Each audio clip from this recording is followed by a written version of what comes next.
Je te souhaite une bonne année. Bonne année? Eh oui, les chrétiens commencent une nouvelle année. L'année civile commence le 1er janvier et se termine le 31 décembre.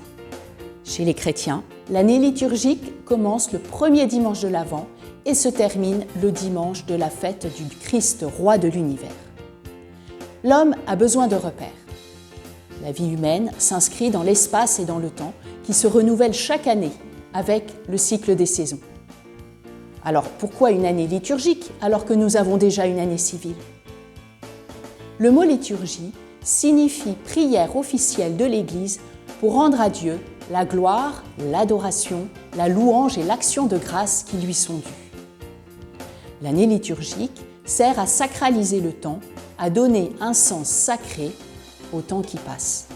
En venant sur terre, Jésus fait partie du temps et de l'espace, et par le temps liturgique, l'Église nous fait revivre successivement tous les mystères de la vie de Jésus. L'année liturgique va nourrir notre foi. Aujourd'hui, nous allons donc parler de l'Avent, et le Père Olivier te présentera les symboles de Noël. Nous commençons l'année liturgique avec le temps de l'Avent. Le temps de l'Avent, c'est 4 dimanches avant Noël. Il commence au plus tôt le dimanche 27 novembre et au plus tard le dimanche 3 décembre. Il dure entre 22 et 28 jours. Attention, l'Avent s'écrit avec un E et non un A. Le mot Avant vient du latin adventus, qui veut dire venu, avènement. Nous attendons la venue de Jésus. Jésus est le sauveur que Dieu avait promis aux hommes après le péché originel. L'Avent est un temps d'attente, de préparation, de joie et d'espérance. Un temps d'attente, de veille. Dans l'évangile du premier dimanche de l'Avent, l'évangile selon saint Marc, Jésus nous invite à veiller. Veillez, car vous ne savez pas quand sera le moment. Ce temps de l'Avent, de l'attente, c'est en réalité 3 événements. Un événement passé, Jésus Sauveur est né il y a plus de 2000 ans. Dieu s'est fait homme. Tous les ans, nous fêtons l'anniversaire de la naissance de Jésus. Un événement présent, c'est aujourd'hui la venue de Jésus dans notre cœur, dans notre vie aujourd'hui. Jésus est réellement présent dans notre vie de tous les jours à travers les sacrements et particulièrement le sacrement de l'Eucharistie. Et enfin, un événement futur, nous attendons le retour de Jésus dans sa gloire, comme nous le récitons dans le Credo, dans le « Je crois en Dieu », il reviendra dans la gloire. C'est aussi un temps de préparation. Quand une maman attend un bébé, elle prépare sa chambre, ses vêtements, elle lui parle. Nous attendons la naissance de Jésus. Nous nous préparons à cette naissance, à l'accueillir. Mais nous, comment nous préparer? L'Avent est un temps de conversion. C'est pour cela que la couleur des vêtements liturgiques est violette. Nous devons avoir un cœur tout beau, tout propre, lavé de nos péchés. Concrètement, comment faire? La prière assidue, le sacrement de réconciliation, la charité, des gestes d'amour pour les autres. Nous le faisons à travers le bol de riz, au profit des amis de la crèche de Bethléem, avec l'association Partage et la confection de petites cartes qui seront distribuées le 24 décembre aux personnes âgées, seules et isolées, et à travers d'autres actions plus personnelles. Comme le dit saint Marc dans l'évangile du 2e dimanche de l'Avent, préparez le chemin du Seigneur, rendez droit ses sentiers. C'est un temps de joie. Le 3e dimanche de l'Avent est le dimanche de la joie, dimanche de Gaudete. Soyez dans la joie. Cette joie va grandissante à mesure que l'on approche de Noël. Joie de se retrouver, de se réunir en famille, joie de la fête, de partager nos cadeaux, signe de notre amour pour les autres.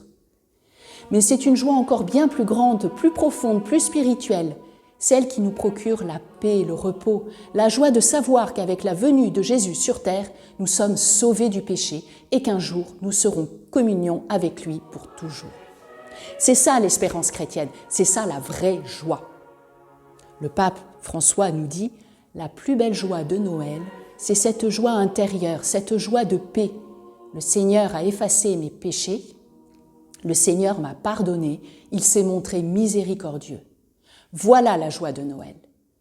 Voilà aussi les raisons de l'espérance chrétienne. Ce jour-là, le prêtre revêt des ornements roses. Pourquoi roses? Parce que la lumière de Noël vient comme adoucir le violet de la tente de l'Avent. Le rose est la couleur de l'aurore qui annonce le jour. Et c'est enfin un temps d'espérance. L'Avent est un temps d'espérance, espérance de la venue du Christ à la fin des temps. Il reviendra dans la gloire pour juger les vivants et les morts, et son règne n'aura pas de fin.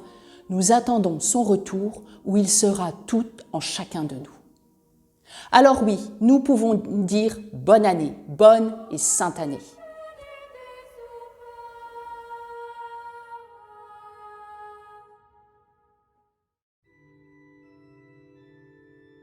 La couronne de l'Avent. La couronne est un ancien symbole aux significations multiples. Le cercle, symbole de la vie éternelle. C'est aussi le symbole d'un cycle toujours renouvelé. C'est aussi le symbole du soleil de la vie. Le soleil, signe d'espérance durant les longs et rudes hivers, toujours le symbole de la vie. Le christianisme va rajouter à ces rites païens sa symbolique propre, en renvoyant la couronne à la symbolique de la Passion et de Pâques. Faite principalement de sapins et de houx, la couronne de l'Avent chrétien préfigure la couronne du Christ dans la Passion. Nous sommes au cœur de la symbolique de la rédemption, le cycle de la mort, de la résurrection, de la vie, la lumière, le symbole du Christ roi. Les 4 bougies représentent les 4 dimanches de l'Avent.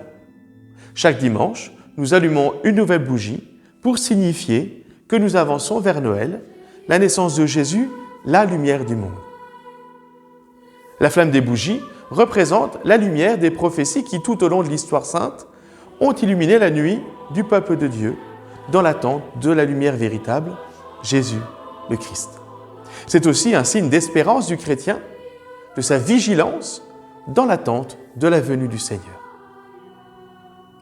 Alors, pourquoi Noël est-il fêté le 25 décembre? Est-ce que Jésus est vraiment né à 25 décembre? On n'en sait pas grand-chose. C'est au IVe siècle que la date du 25 décembre a été choisie comme date pour fêter Noël.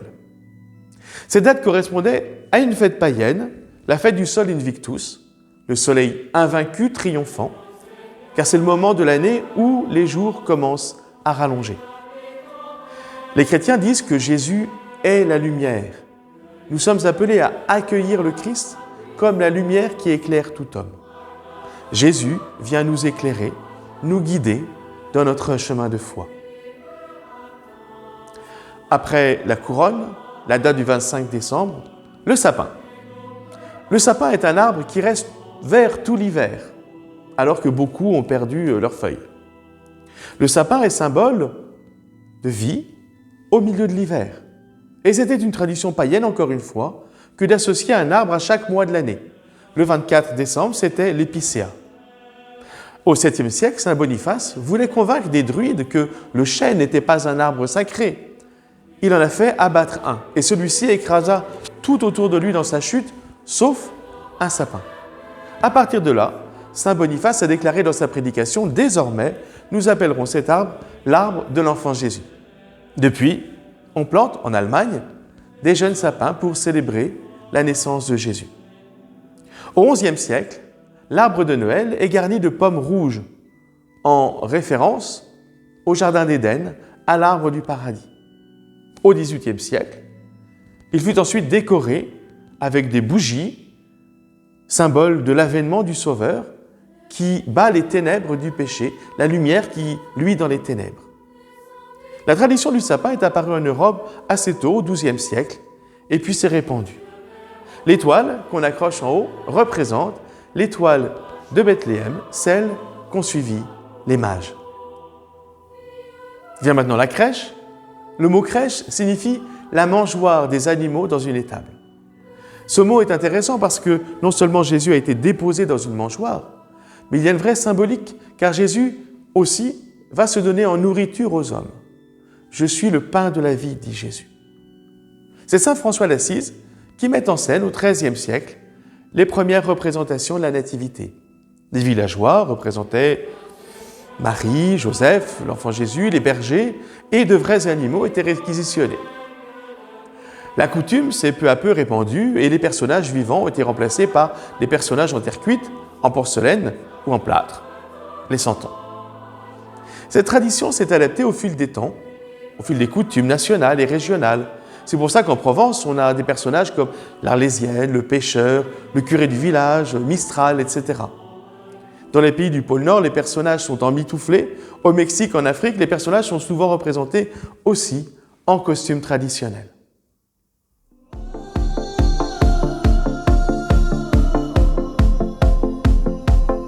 Souverain, tout-puissant roi élevé, le Dieu créateur, le divin sauveur du monde.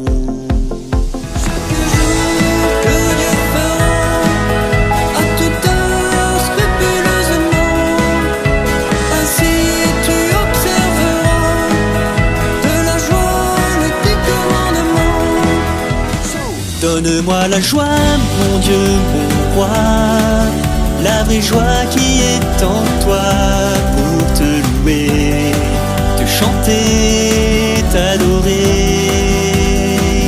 Je m'abandonne à toi, quoi que tu fasses de moi, je m'abandonne à toi,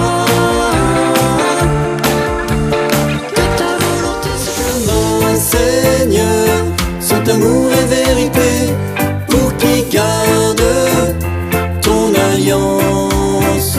Tes chemins, Seigneur, cet amour est vérité. Nous nous mettons à genoux devant toi. Nous te supplions d'entendre nos voix. Nous te présentons, Seigneur, Esprit Saint. Envoie sur nous ton feu, répand sur nous tes dons, affermis-nous et conduis-nous. Parez-nous, ô doux Jésus, à la grandeur de notre mariage. Sanctifiez-nous dans notre vocation. J'ai un très grand regret de vous avoir offensé. Mon Dieu, fais de moi un instrument de ta paix. Oh Seigneur, donne-moi de répandre ton amour. Saint, viens en nos cœurs, viens au secours de nos faiblesses. Esprit Saint, consolateur, remplis-nous de joie, de ton allégresse. Viens remplir à l'intime le cœur de tous tes fils. Jésus, le fruit de vos entrailles, est béni.